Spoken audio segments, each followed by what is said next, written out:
We're excited to announce that our very own podcasting platform, Zencastr, has become a new sponsor to the show. Check out the podcast's discount link in our show notes and stay tuned for why we love using Zen for the podcast.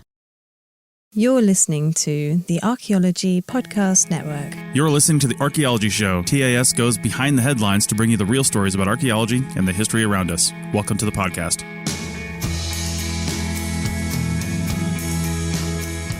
Hello and welcome to the Archaeology Show, episode 104. On today's show, I talked to Simon Young from LithodomosVR about traveling back in time from the comfort of your own home.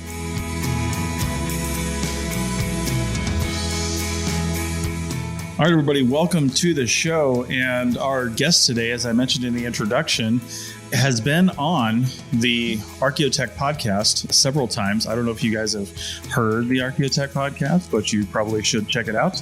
And I'm going to link to the two episodes that he was on. And these, Simon, go back all the way to June 27th, 2019 was episode 108. And then you were all the way back on episode 45 on January 26th, 2017, almost 4 years ago. So welcome to the show, Simon Young. Thanks for having me. It's great to be back. Well, there you go. And we brought you back a third time now and on a completely different podcast because, well, you guys are just doing super cool things. So Simon runs LithodomosVR, as I mentioned in the introduction. And first, Simon, why don't you just tell us in its broadest sense what LithodomosVR is, and then we'll kind of get into what you guys are doing. Like, what's your mission statement, for lack of a better word? Great. So lithodomos means stone mason in ancient Greek. So litho stone, obviously, and domos house or mason when they're put together. And we were founded in 2016 off the back of my PhD thesis on ancient Greek and Roman cityscapes in Asia Minor. And there is a connection there that I'll go into. So I was looking at the urban development of cityscapes from the Hellenistic period to the Roman period. And I was very keen to try to understand what the lived experience on the street was for a casual observer or a resident of the city at different phases within its development. So I had all these maps and plans and elevations of different buildings from different sources, and I was having a bit of trouble visualizing how it all came together, especially in a multi-phase development. So I thought, well, wouldn't it be great if I just threw these plans and elevations into a 3D modeling program like SketchUp and do some rough models of the buildings and conduct a kind of view shed analysis of what I could see. Well, suffice to say that is a massive rabbit hole that I fell into. I started loading in the plans and elevations and got a bit frustrated with SketchUp eventually and moved on to a program called Blender, which is an open source free 3D modeling program. And I used scale model meshes of these buildings and cityscapes to create an environment. And really, I was just aiming to put together to produce some images for my thesis for the list of figures. And around that time, around 2015. The Oculus Rift development kit was shipping, and a colleague of mine had been given one, and she said, I have no idea about 3D, and I know that you're working on 3D, so here you go, make it work. Went, okay. So the second rabbit hole opened up as I started on producing a workflow to get these models into an Oculus Rift headset. One day, I'll never forget, I put on the headset, fired it up, it worked, and there I was standing in one of my models. And it was just incredible to see everything to scale, to have this sense of being there. And I thought, wow, this is really cool. And cool for me personally, I have to say at the time, because it was all about my desire to know what it looked like. So then I showed some colleagues and some friends, and they thought it was pretty cool as well. Then I met this guy at a bachelor party and told him about what I was working on, and he really loved the idea, showed him, and he ran a tech incubator. So he decided to invest in the idea. We developed a business plan. And in early 2017, we raised just under $1 million to fund Lithodomus, the company. So nice. The basic idea of Lithodomus, let's say at the beginning, was to create virtual reality experiences for people visiting archaeological sites so that they could visualize what things look like through a mobile virtual reality device on site. So through 2017, we traveled extensively through Europe and met up with tour guides and museum directors and archaeological site directors and launched a few on-site virtual reality experiences and set about creating a content library of, well, actually now it's over 500 individual reconstructions of the ancient world, mostly based in Europe. So that's a bit of the background to the company. Yeah, and that's amazing. I remember when we first started discussing this, I went and picked up a Google Cardboard just because of the podcast that we had recorded and downloaded a few of the applications. And I got to say, it was so cool being in that environment, what you guys were doing. And it was, just being able to walk around. And I've actually physically been to some of the sites too that I remember looking at.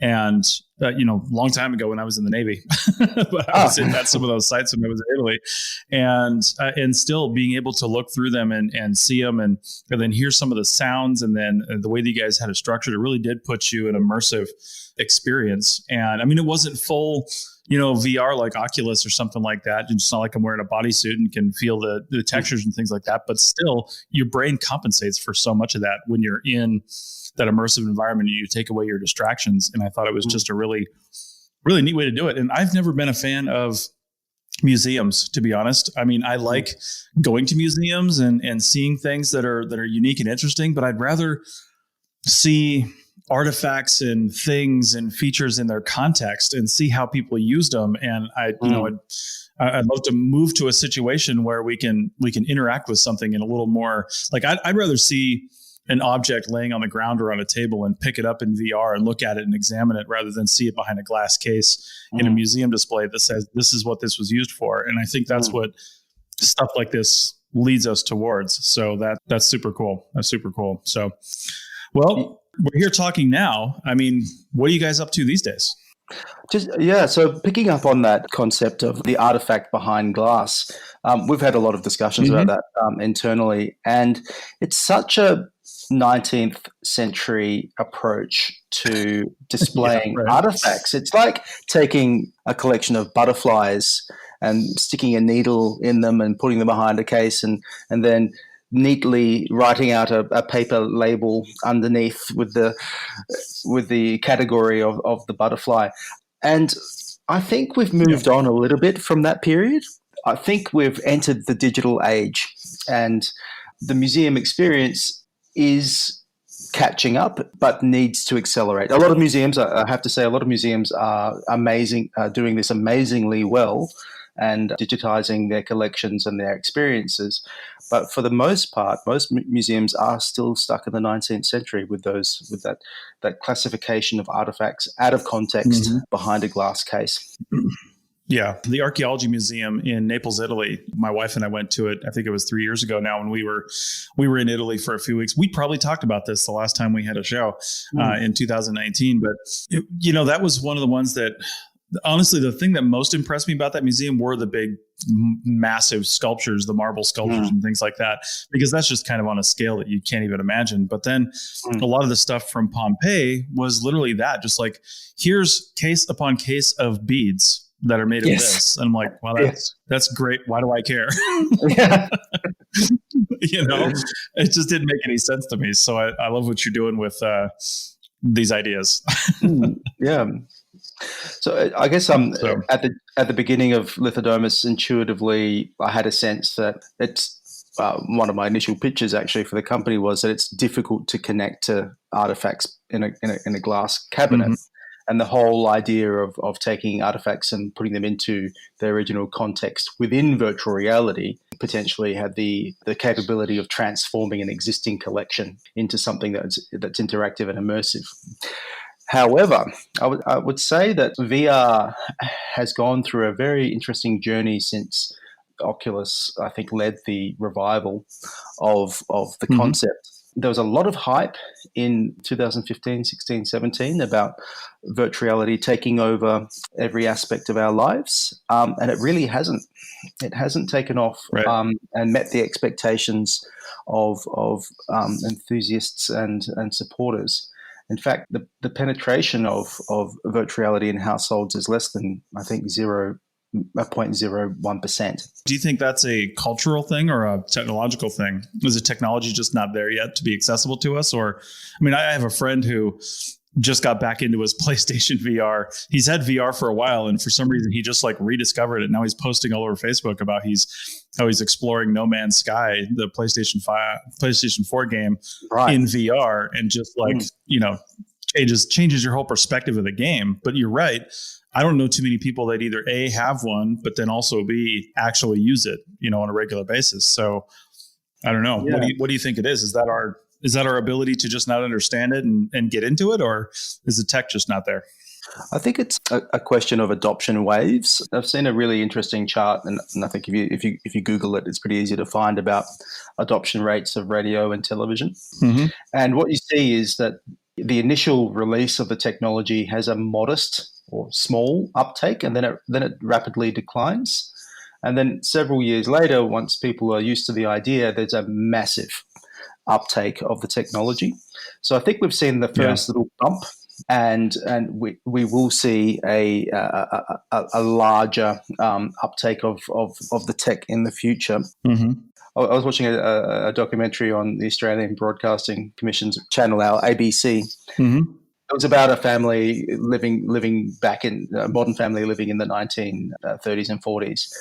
And apparently when TVs came out, there were massive debates about which room they should sit in, and how sitting rooms needed to change, and where they should go in relation to the sofa, in relation to the coffee table. It was a big thing. Mm-hmm. I think in most people's homes these days, the television is the central part of the lounge room. Yeah, if not in every room as well. Exactly. Yeah, I do think technology does have a role to play. I think that the Oculus Rift, with its external sensors in a room, made it quite difficult to set up. It was quite expensive as well. Mm-hmm. Facebook remains very committed to virtual reality technology. And I don't know if you've had a chance, or any of your listeners have had a chance of trying the Oculus Quest 2. But it's amazing. It's amazing because it's fully free roam, so you can walk around in a virtual reality space with no sensors. So really? Yes, it's a massive leap forward, and also the price point has dropped considerably. I think they are retailing at $299 US, which isn't too bad, and the resolution is incredible. I might buy one right now while we're on a break for our second session. I mean, that's because honestly, when I was talking to that friend of mine who's gotten back into his PlayStation VR for like No Man's Sky, I'm not too much of a gamer myself, but I do have a PlayStation 4, and almost because I wanted to get the No Man's Sky game, because there was a whole archaeological thing going on about exploring and cataloging that world, that progressively generated universe. So I was interested in the VR aspect of it as well. But like you said, with the no sensors aspect, this is what's keeping me from the VR, because my wife and I, over the summer, moved into an RV. We're in a 36-foot RV, and we're in different places around the United States now. I know. And plenty of room for the PlayStation, plenty of room. We got a TV, but because of the configuration of our living space, I could use the VR, but I have to be plugged into the PlayStation, which is on the opposite end of the RV and the entertainment console from where the TV actually is. And you still need the camera as well to basically monitor your head movements and other things. And I don't think the lighting is good enough in there. So I can't really use it at all because of the way they've designed their technology. But it sounds like this Quest 2 from Oculus would be usable because there's no external sensors. It's all built into the head unit, right? Exactly. In fact, what you could do, if you have a 5G connection, or if you download the content previously, you could go out to a deserted crossroad at the full moon and draw a play space that's 10 meters by 10 meters and go for it. Be nothing to stop you from doing that. Yeah. That's totally crazy. All right. Yeah. Well, I think that's actually a good point before we get into too much other things. We might extend on one of the other segments, but let's take a break right now. And then we're going to come back and talk to you guys about what you've been getting into during this whole no contact, everybody stay at home COVID time and how your business has changed, what you guys are into these days. Sounds great. We'll be back in just a minute with Simon Young from Lithodomos. Back in a second. Chris Webster here for the Archaeology Podcast Network. We strive for high quality interviews and content so you can find information on any topic in archaeology from around the world. One way we do that is by recording interviews with our hosts and guests located in many parts of the world all at once. We do that through the use of Zencastr. That's Zencastr. Zencastr allows us to record high-quality audio with no stress on the guest. Just send them a link to click on, and that's it. Zencastr does the rest. They even do automatic transcriptions. Check out the link in the show notes for 30% off your first 3 months, or go to zencastr.com and use the code TAS. Looking to expand your knowledge of X-rays and imaging in the archaeology field? Then check out An Introduction to Paleoradiography, a short online course offering professional training for archaeologists and affiliated disciplines. Created by archaeologist, radiographer, and lecturer James Elliott, the content of this course is based upon his research and teaching experience in higher education. It is approved by the Chartered Institute for Archaeologists as 4 hours of training. That's in the UK, for those of you that don't know. So don't miss out on this exciting opportunity for professional and personal development. For more information on pricing and course structure, visit paleoimaging.com. That's PALEO imaging.com, and look for the link in the show notes to this episode. All right, welcome back to the Archaeology Show, and this is episode 104, and I'm here with Simon Young from LithodomosVR. So, Simon, as I mentioned, 2020, we're recording this at the end of 2020, and this episode is coming out in mid-December of 2020. So how has this whole crazy worldwide pandemic, do we need to say worldwide? I think pan implies worldwide. Anyway, worldwide pandemic impacted your business and LithodomosVR and the direction you guys are taking? That, and as we talked about pre-recording, Google stopping support for Google Cardboard and things like that, and just kind of everybody shifting focus on what's important. So where are you guys at right now? Yeah, so at the end of 2019, we were doing a review or a stock take of where we were as a company. And one of the big observations was that it was a shame that our content was locked up in solely virtual reality glasses. Mm-hmm. On that notion that penetration of VR is so low and VR never really took off, we started thinking of other ways that our content could be deployed. And we had done that in various apps where you had a 360 mode without launching into VR, or you could, or we did some 16:9 videos that promoted the experience. So we thought to ourselves, we'd look more into other ways of deploying the content. So we went on a big trip through Europe when it was still possible to travel in October, November last year, and visited a lot of museums and archaeological sites to get a lay of the land, if you will. And what we really noticed is the emergence of the immersive space. So that means that a lot of popular exhibitions employ a combination of digital content deployment techniques within the same experience. So that might mean that you have, for example, a 360 cinema, or a tablet console, or a projection onto architecture, or a big projection onto a wall. In fact, one of the most impressive exhibitions I went to see was one on Claude Monet in Barcelona. And they had put together an incredible combination of different types of digital content. You would walk into a room that was a warehouse in size and scale. There'd be projections of Monet's paintings on the floor, on the walls. and beautiful classical music from the period, and beanbags strewn around, and people just really laying back and enjoying the show. And then you'd move on to a different room where they had some AR, where you'd actually get to draw your own picture of what you thought a Monet painting would look like and put it under an AR camera, and then it would transform it magically into a Monet painting. And after that, a virtual reality experience where you entered one of Monet's paintings. So we see this tendency to mix or combine different digital platforms or deployment methods for using the same themed content. So we thought, well, this is what we need to get into. So we were looking at, we developed a product portfolio for museum installations that includes 180 to 360 cinemas, architectural projection of our content, smart television projection of our content, and tablet stands instead of those paper labels for artifacts, as we were discussing earlier, VR group pods, and also handheld AV guides. So we were out and about making partnerships and talking about projects within museums when COVID hit, and of course,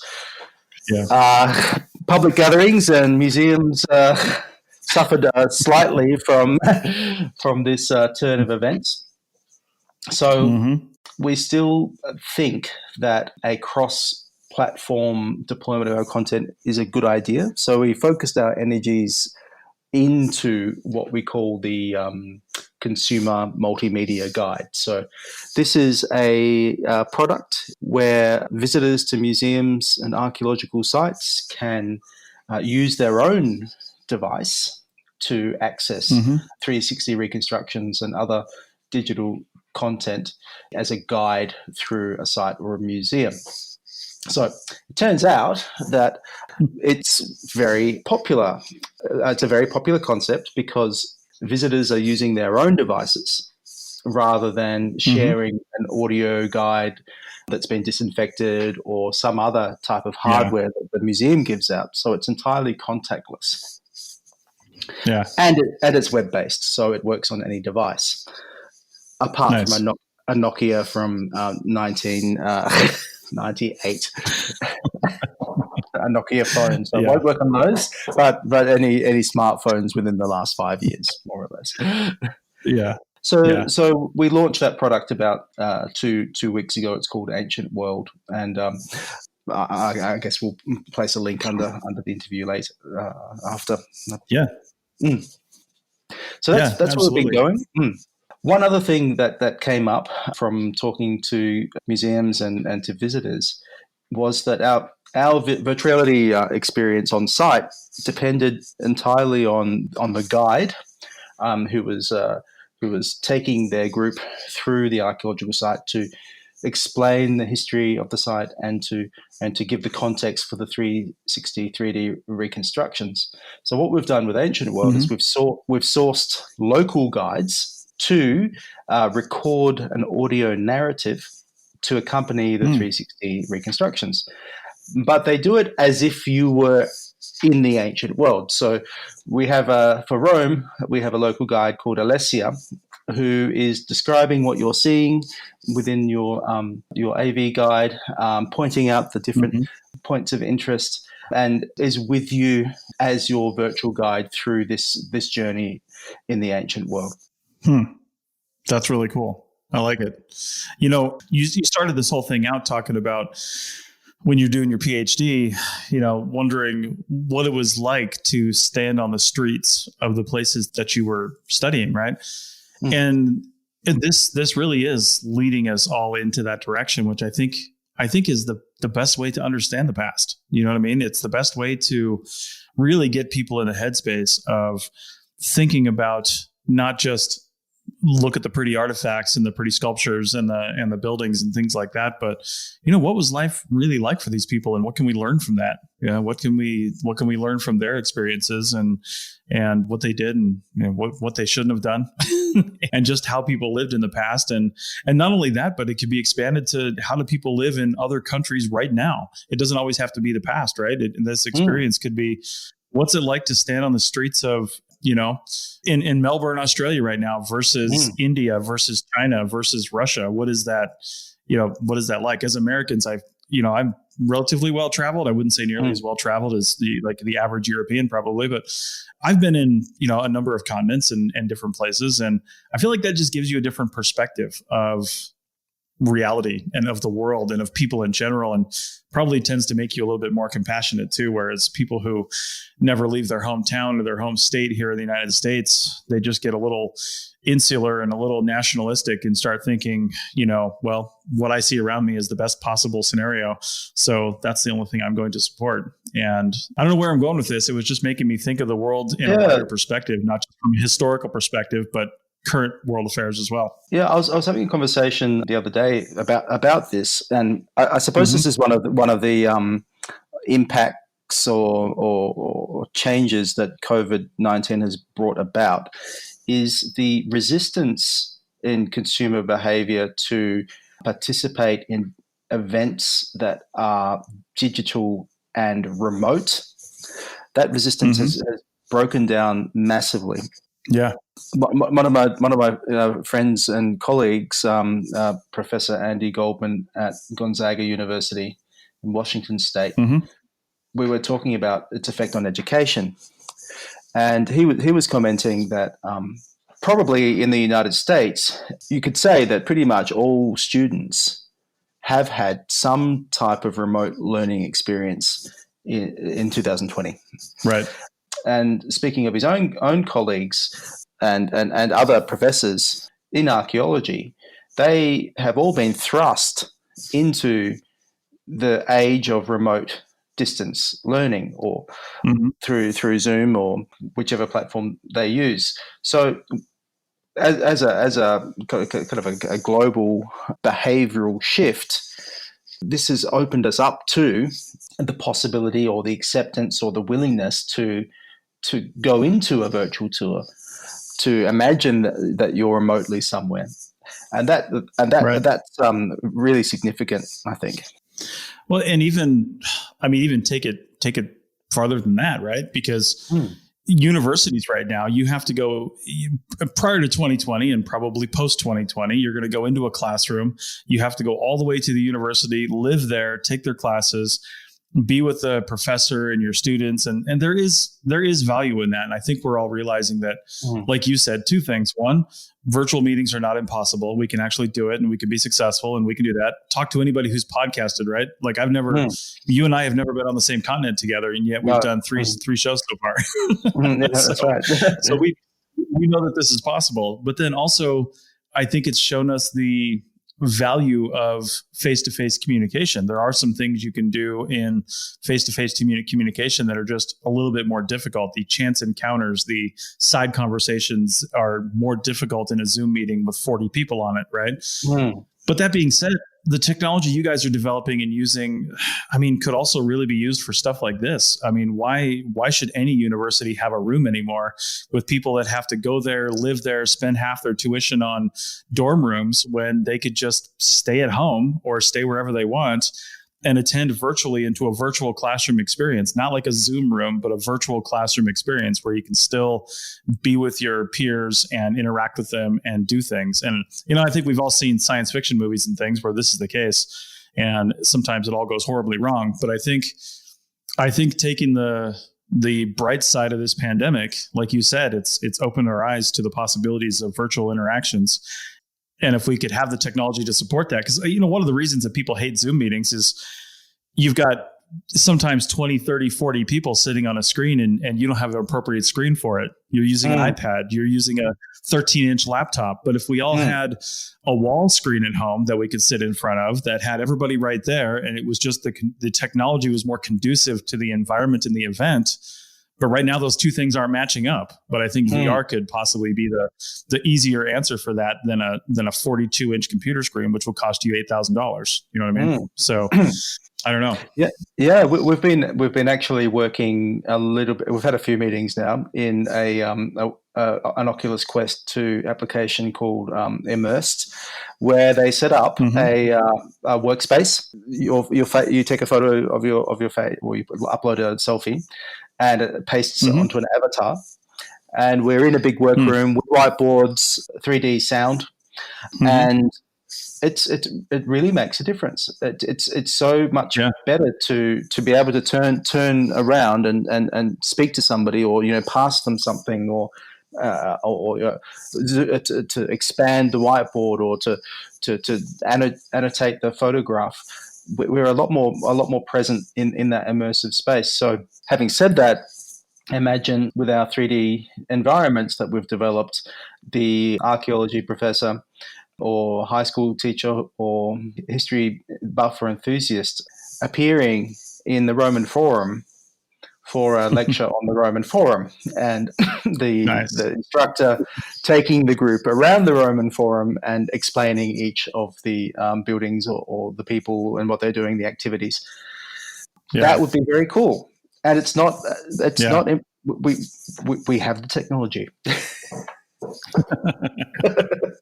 Nice. Yeah. And the technology is getting cheaper and cheaper too. And in the last few minutes of this segment, because I don't want to spend too much time on this, I'm just curious about it from a theoretical standpoint. But VR's, as you said, it's coming along. It's progressing, even if there's a somewhat of a low spot from the high that we had a few years ago. As technology curves go, it's going to go back up.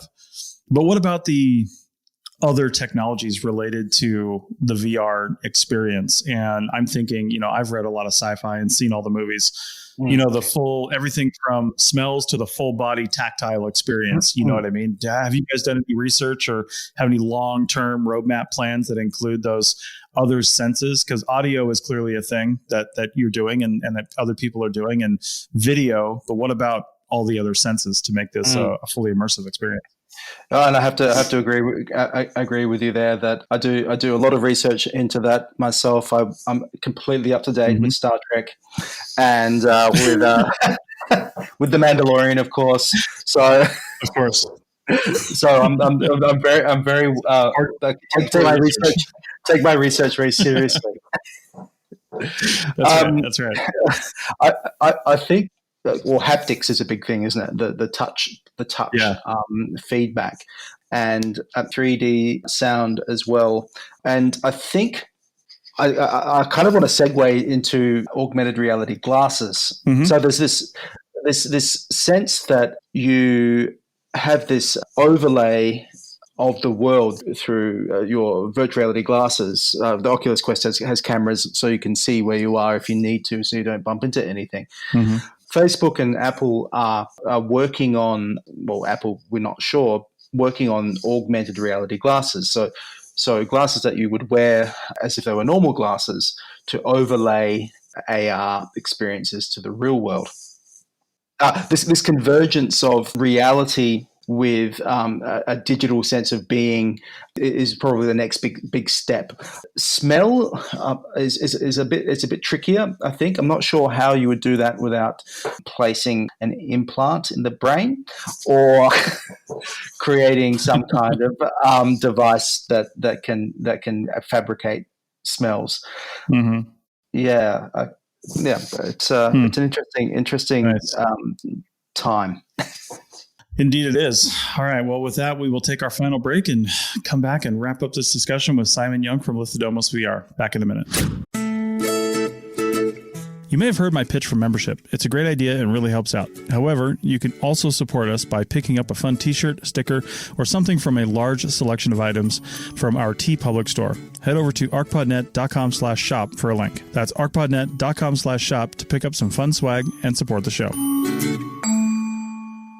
Welcome back to the final segment of the Archaeology Show, episode 104, with myself and Simon Young from LithodomosVR. So Simon, we're going to talk about a little more about what Lithodomos has to offer here, but there's something we were talking about before we started, and I wrote the note down, and I want to talk about it. So WebVR, tell me all about that and what it is.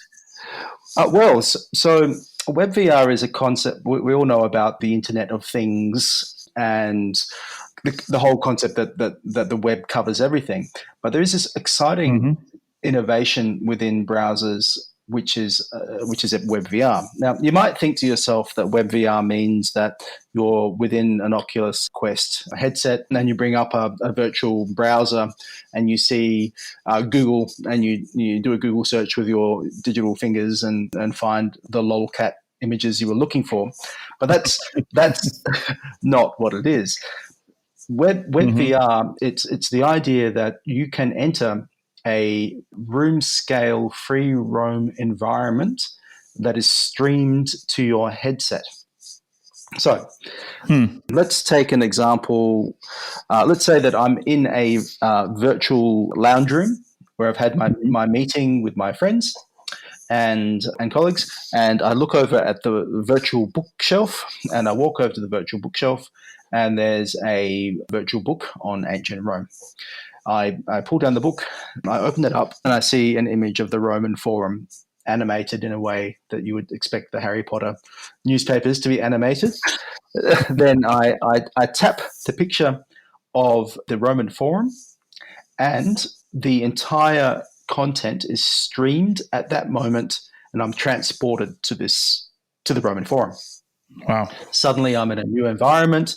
I look over there at the or look up to the balcony of the Palatine Palace, and I say I want to teleport up there. I teleport up there. The content streams again. So I start going from place to place through links in a virtual reality web.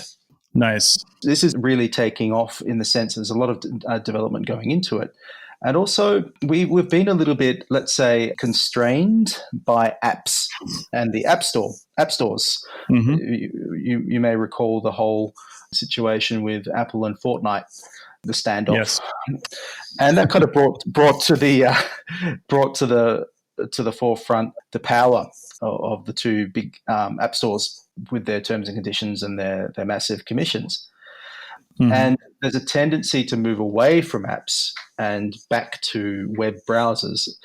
And web browsers, as we all know, are becoming quite sophisticated applications capable of a lot of functionality, such as recording podcasts or internet banking or Zoom meetings. And this functionality, WebVR, is another one that's emerging. So I'm really excited by that concept. I think it's got a great future. I think everything's moving to the cloud anyway. So having a virtual reality version of the ancient world that you can freely navigate would be a good thing. Yeah, I think so. One of the reasons apps took off as much as they did was because of how difficult it was, and still kind of is for some parts of the world, to gain internet access on a consistent basis. I'll tell you what, I mentioned early on that my wife and I moved into an RV. When you leave that nice little bubble of your home with your high-speed internet and you go on the road, and now you've got varying situations and things are changing, and you've really got to look at your data usage, and it becomes a whole different ballgame. And I know not everybody's in that situation, but it lets me know that, hey, not everybody has the best internet all the time and can access all this content, but that's quickly changing. And, the ubiquitousness of 5G and how that's starting to become more prevalent in more areas. I don't know how it's doing in Australia, but here in America, most of the major cities, it's picking up, and most of the major cities have 5G, and they have spots of 5G access. I just got the iPhone 12 Pro Max, so I now have a 5G capable device, but I haven't been in the 5G service area yet, so I haven't been able to play with it. Yeah, looking forward to that. And then, the other thing we're looking forward to that just really blows all this stuff wide open is Starlink from Elon Musk. Yes, and, exactly.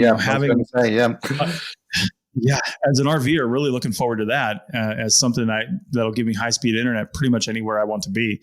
And that's going to be amazing. So you're totally right. We had apps because you could download an app in its entirety onto your phone and typically not have to worry about that. But, a lot of apps do require an internet connection to stay updated and to sometimes download content from the web. And man, as we're shifting more and more away from that, though, there's no reason why it can't just be in a web page and access it from anywhere on any device. So that's super cool. It's amazing where we're going with this stuff.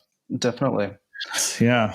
I was going to maybe talk about also impact of COVID on the European tourism market and museums and archaeological sites within the context of what we're doing. So obviously there was a massive shockwave throughout Europe when COVID-19 hit, and to a great extent that's ongoing. And we saw, as I mentioned at the beginning of it, a complete shutdown of archaeological sites and museums in most major European destinations. However, what has happened in the meantime is a lot of local governments have been in the background working on strategies on post-COVID, what's going to happen when we do reopen. And also a keen, let's say, observation or realization on the precariousness of the mass tourism market, that within the blink of an eye, countries that completely depended on millions of visitors to sites every year lost their income. And were devastated. So governments are very keen to find ways to ensure that that doesn't happen again in the future, a more sustainable approach to tourism and cultural heritage. And one of the big pushes from a recent report by the European Travel Commission is to promote local tourism, to get people back to the sites, from the Italians going back to the Colosseum or Greeks going back to the Acropolis, and finding new ways to invigorate sites and attractions. Part of the recommendation actually is to partner with innovative tech companies. So we've found an increasing level of interest from museums at this period. You kind of imagine that they're sitting in their offices twiddling their thumbs going, okay, let's just wait for this to be over. That's not the case at all. They are planning, and they are looking at innovation. They're looking at ways to attract local visitors again through digital innovation. And so we're finding that slowly the interest in our immersive exhibition portfolio of products is increasing. So going back to that analogy of the glass case with the butterflies or the pottery sherds, one product that's garnering a lot of interest are the tablet consoles. So this is basically an iPad in front of a stand that has an interactive display where you can see an artifact within its context and learn about it. And that's quite a simple way to invigorate an existing exhibition stand, is with a tablet. And they're very easy to install and immediately digitize the collection. Yeah, we also found that we think that the role of VR, especially in 2021, is perhaps not as the show stealer, but as an important tool within a larger digital strategy. So, like the Monet exhibition I was touching on earlier, virtual reality experiences are one of the attractions within a larger digital strategy. So, visitors might come to see the 360 cinema projection, or they might come to use the new AV guide that they pick up at the office. And over in the corner are the VR pods that some people might partake in, some may not. That sense of deploying the content over a wide range of different hardware. Nice. That's really cool.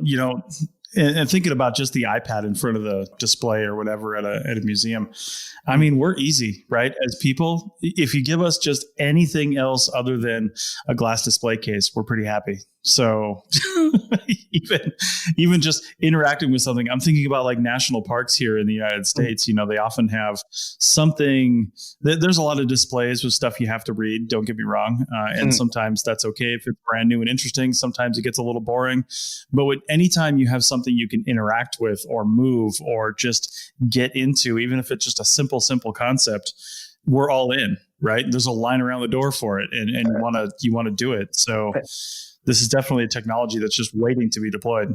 Yep. You walk into an older museum room and you see a flashing screen. Yeah. Make a beeline towards the screen. Yeah, that's right. That's right. And I think the Ancient World platform we've developed, which is web-based, and the secret is, not so much of a secret, is that it's built for WebVR. So we will be, in the medium future, create a way to launch into virtuality from Ancient World. But in the meantime, the Ancient World Multimedia Guide embraces this idea of cross-platform deployment of content. It's an audiovisual guide that you can use on a smartphone, on a tablet, on a laptop, project on a smart TV, use for Zoom.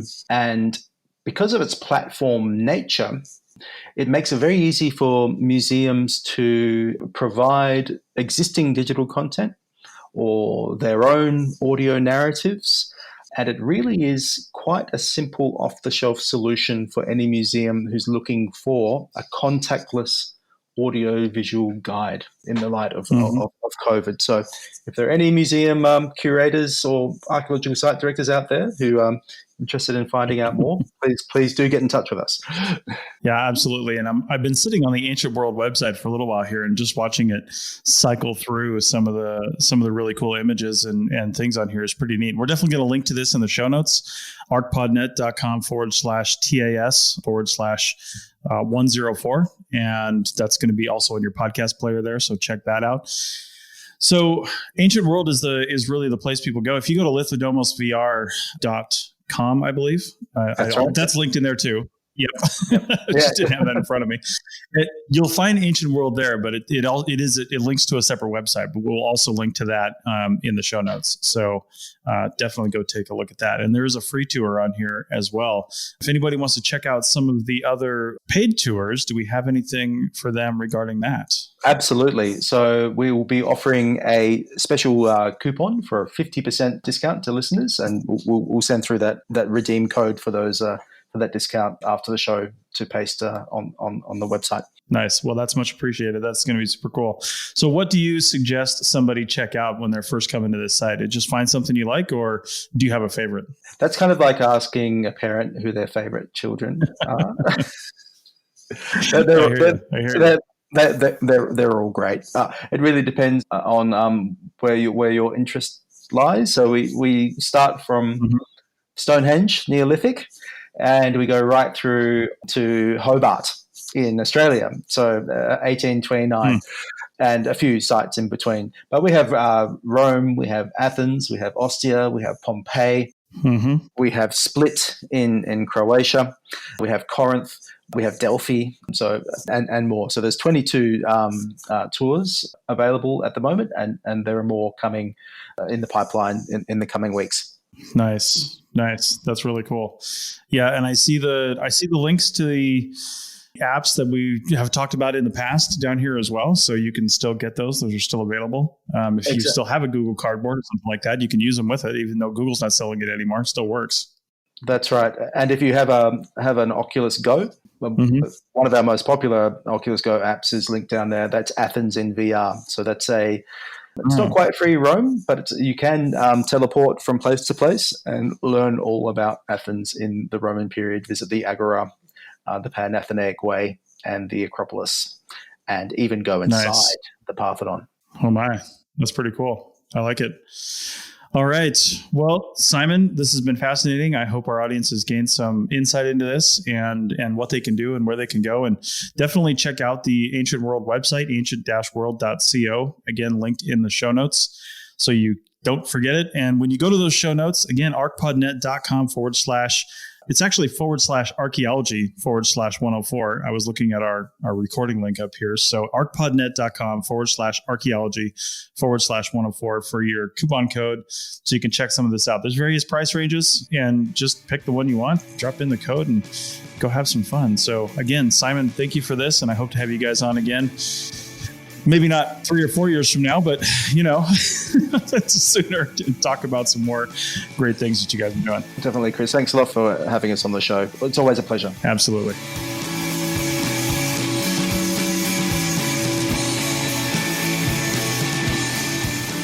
Thanks for listening to The Archaeology Show. Feel free to comment and view the show notes on the website at www.arcpodnet.com. Find us on Facebook, Instagram, and Twitter at ArcPodNet.